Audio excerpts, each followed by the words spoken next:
आप सभी को और विश्व भर में फैले भगवान बुद्ध के अनुयायियों को बुद्ध पूर्णिमा की बैसाख उत्सव की बहुत बहुत शुभकामनाएं। ये मेरा सौभाग्य है कि मुझे पहले भी इस पवित्र दिन पर आपसे मिलने, आप सभी से आशीर्वाद लेने का अवसर मिलता रहा है। 2015 और 2018 में दिल्ली में और साल 2017 में कोलंबो में मुझे इस कार्यक्रम से जुड़ने का, आपके बीच आने का मौका मिला था। हां, इस बार परिस्थितियां ही कुछ और हैं, इसलिए आमने सामने आकर के आपसे मुलाकात नहीं हो पा रही है।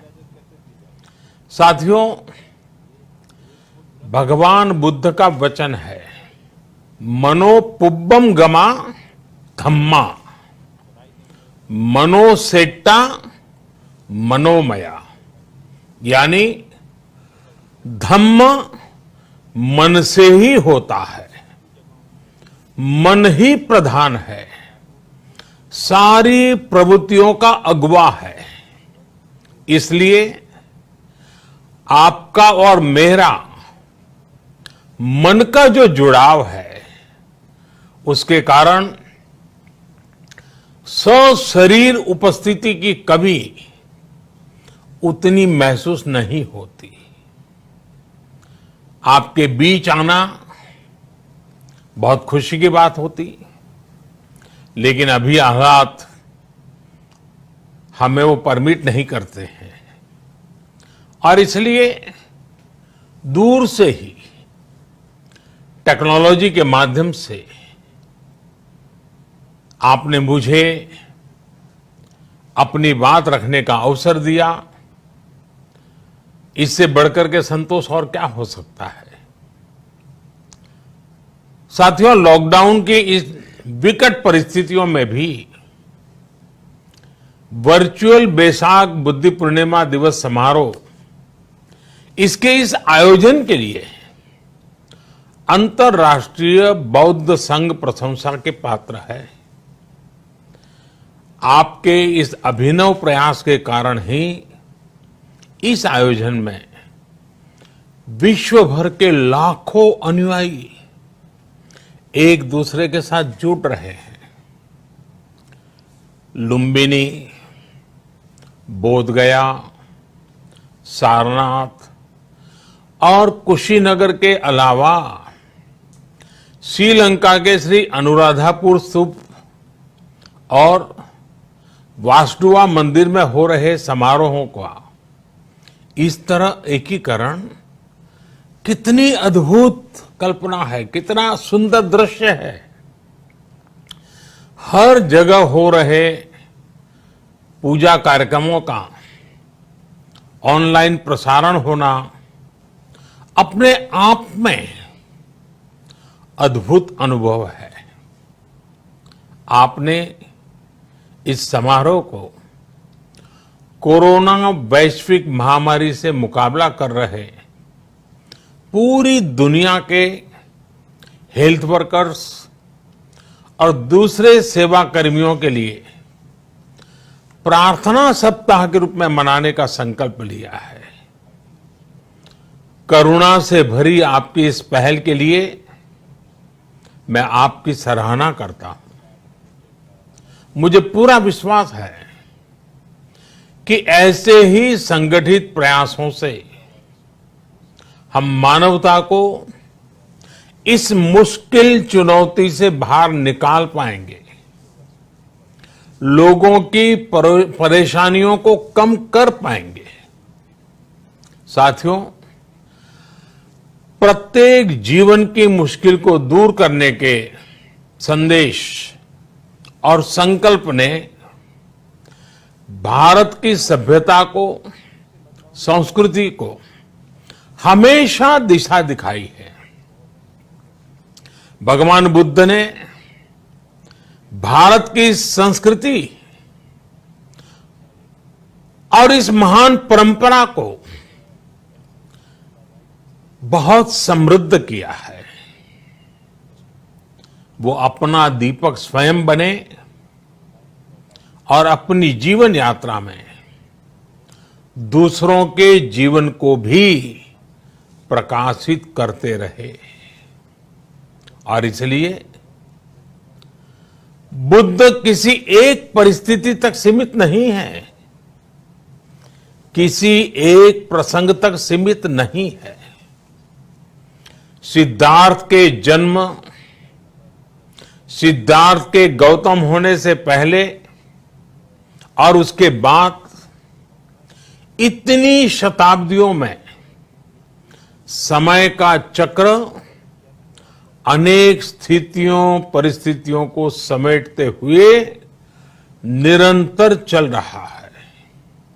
समय बदला, स्थिति बदली, समाज की व्यवस्थाएं बदली, लेकिन भगवान बुद्ध का संदेश हमारे जीवन में निरंतर प्रवाहमान रहा है।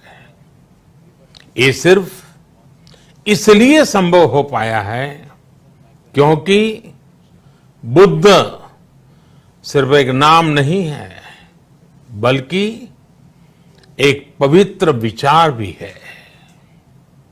एक ऐसा विचार जो प्रत्येक मानव के हृदय में धड़कता है, मानवता का मार्गदर्शन करता है। बुद्ध त्याग और तपस्या की सीमा है। बुद्ध सेवा और समर्पण का पर्याय है। बुद्ध मजबूत इच्छा शक्ति से सामाजिक परिवर्तन की पराकाष्ठा है। बुद्ध वो है जो स्वयं को तपाकर, स्वयं को खपाकर, खुद को न्योछावर करके पूरी दुनिया में आनंद फैलाने के लिए समर्पित है। और हम सभी का सौभाग्य देखिए, इस समय हम अपने आसपास ऐसे अनेकों लोगों को देख रहे हैं जो दूसरों की सेवा के लिए, किसी मरीज के इलाज के लिए, किसी गरीब को भोजन कराने के लिए, किसी अस्पताल में सफाई के लिए, किसी सड़क पर कानून व्यवस्था बनाए रखने के लिए 24 घंटे काम कर रहे हैं। भारत में, भारत के बाहर ऐसा प्रत्येक व्यक्ति, विश्व के हर कोने में ऐसा प्रत्येक व्यक्ति अभिनंदन का पात्र है, नमन का पात्र है। साथियों, ऐसे समय में जब दुनिया में उथल पुथल है, कई बार दुख, निराशा, हताशा का भाव बहुत ज्यादा दिखता है, तब भगवान बुद्ध की सीख और भी प्रासंगिक हो जाती है।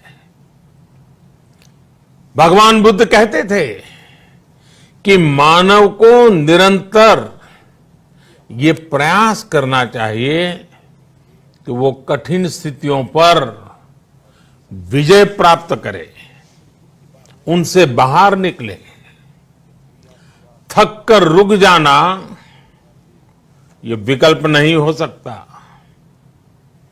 आज हम सब भी एक कठिन परिस्थिति से निकलने के लिए निरंतर जुटे हुए हैं, साथ मिलकर काम कर रहे हैं। भगवान बुद्ध के बताए 4 सत्य, यानी दया, करुणा, सुख दुख के प्रति समभाव और जो जैसा है उसको उसी रूप में स्वीकारना, ये सत्य निरंतर भारत भूमि की प्रेरणा बने हुए है।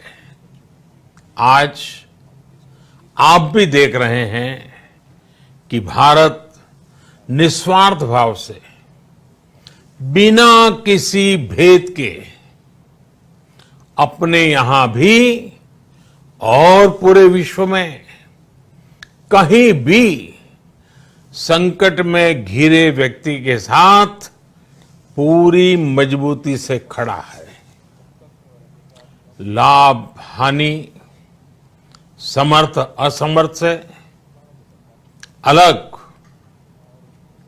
हमारे लिए संकट की ये घड़ी सहायता करने की है। जितना संभव हो मदद का हाथ आगे बढ़ाने की है।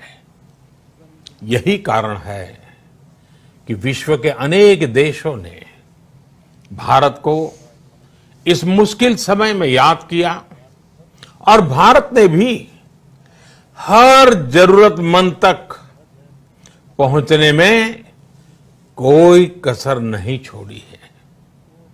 भारत आज प्रत्येक भारतवासी का जीवन बचाने के लिए हर संभव प्रयास तो कर ही रहा है, अपने वैश्विक दायित्वों का भी उतनी ही गंभीरता से पालन कर रहा है। साथियों, भगवान बुद्ध का एक एक वचन, एक एक उपदेश मानवता की सेवा में भारत की प्रतिबद्धता को मजबूत करता है। बुद्ध भारत के बोध और भारत के आत्मबोध दोनों का प्रतीक है। इसी आत्मबोध के साथ भारत निरंतर पूरी मानवता के लिए, पूरे विश्व के हित में काम कर रहा है और करता रहेगा। भारत की प्रगति हमेशा विश्व की प्रगति में सहायक होगी। साथियों, हमारी सफलता के पैमाने और लक्ष्य दोनों समय के साथ बदलते रहते हैं, लेकिन जो बात हमें हमेशा ध्यान रखनी है वो ये कि हमारा काम निरंतर सेवा भाव से ही होना चाहिए। जब दूसरे के लिए करुणा हो, संवेदना हो और सेवा का भाव हो तो ये भावनाएं हमें इतना मजबूत कर देती हैं कि बड़ी से बड़ी चुनौती से आप पार पा सकते हैं। सुप्पबुद्धम पबुज्जन्ति सदा गौतम सावका, यानी जो दिन रात हर समय मानवता की सेवा में जुटे रहते हैं वही बुद्ध के सच्चे अनुयायी हैं। यही भाव हमारे जीवन को प्रकाशमान करता रहे, गतिमान करता रहे।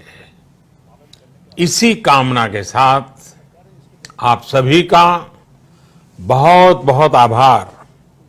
इस मुश्किल परिस्थिति में आप अपना, अपने परिवार का, जिस भी देश में आप हैं वहां का ध्यान रखें, अपनी रक्षा करें और यथासंभव दूसरों की भी मदद करें। सबका स्वास्थ्य उत्तम रहे, इसी मंगल कामना के साथ मैं मेरी वाणी को विराम देता हूं। धन्यवाद।